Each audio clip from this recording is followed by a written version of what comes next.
How to easily transfer Facebook page ownership. So to start, what we need to do is to open our browser and then search for facebook.com. After that, simply log into your account. Once logged in, we'll have to make sure that we are using our Facebook page. To do that, simply tap on this profile picture and then select the Facebook page. After that, once we're done switching our account, what we need to do is to tap again on this profile picture, tap on the settings and privacy option, and then go to this settings option.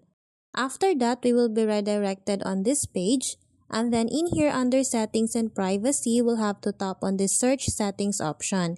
In here, we'll have to type page access. After that, tap on search, and then tap on the page access option. And then in here under page setup, we'll have to scroll down and tap on the page access option.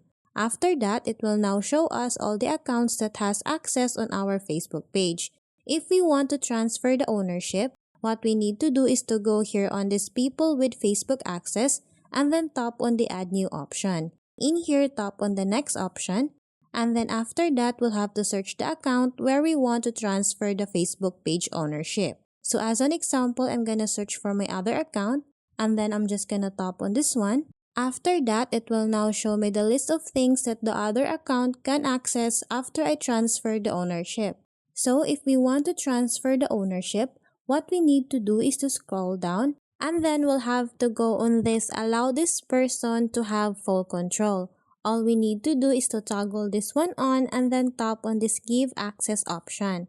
And then in here, we'll be asked to input our Facebook page password for us to completely transfer the ownership of our Facebook page. Once you're done typing your password, simply tap on the confirm option. So that's how easy you can transfer Facebook page ownership.